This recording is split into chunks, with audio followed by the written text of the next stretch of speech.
ओम शांति। आज की प्रेरणादायक कहानी का शीर्षक है रात और दिन।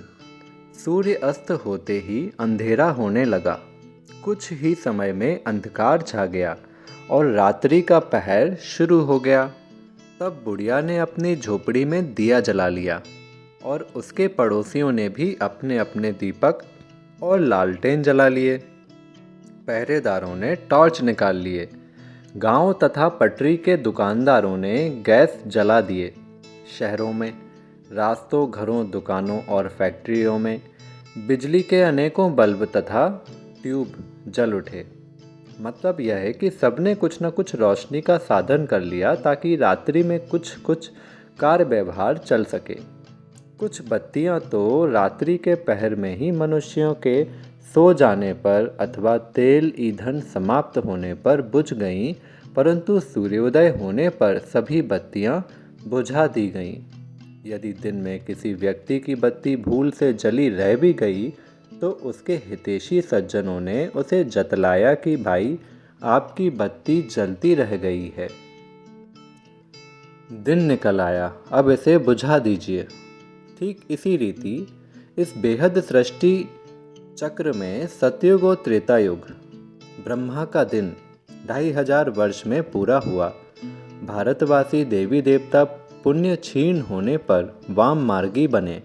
उनमें माया अर्थात काम, क्रोध, लोभ आदि विकारों की प्रवेशता हो गई और द्वापर युग तथा कलयुग रूपी 2500 वर्ष की ब्रह्मा की रात्रि का पहर शुरू हो गया।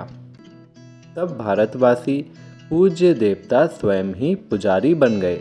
वे हिंदू कहलाने लगे और उन्होंने पूजा करना आरंभ कर दिया और मनुष्यों ने वेद शास्त्र बनाए और उन्हें पढ़ने लगे।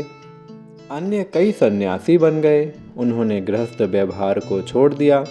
जप, तप, दान, पुण्य आदि अनेक प्रकार के कर्मकांड प्रचलित हो गए। मनुष्यों ने पाप धोने के लिए गंगा आदि पानी की नदियों को पतित पावनी मानकर स्नान करना शुरू कर दिया।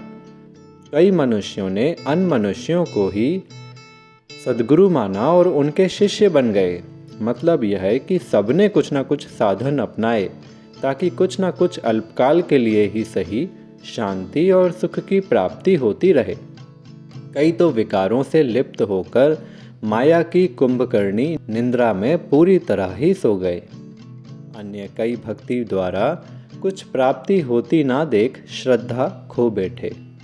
परंतु कलयुग के अंत में तो भक्ति मार्ग को पूरा होना ही है, क्योंकि तब ब्रह्मा की रात्रि का समय पूरा होने पर, पाप का घड़ा भर जाने पर ज्ञान सूर्य परमात्मा शिव प्रजापिता ब्रह्मा के शरीर रूपी रथ में अवतरित होकर गीता ज्ञान सुनाकर मनुष्य आत्माओं को योग युक्त करके पुनः सतयुग की स्थापना करते हैं।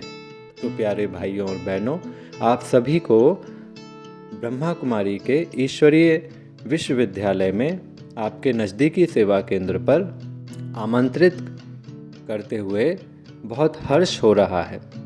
आइए और परमात्मा द्वारा दिया जा रहा सच्चा गीता ज्ञान सुनकर अपने जीवन को श्रेष्ठ बनाइए। शुक्रिया। ओम शांति।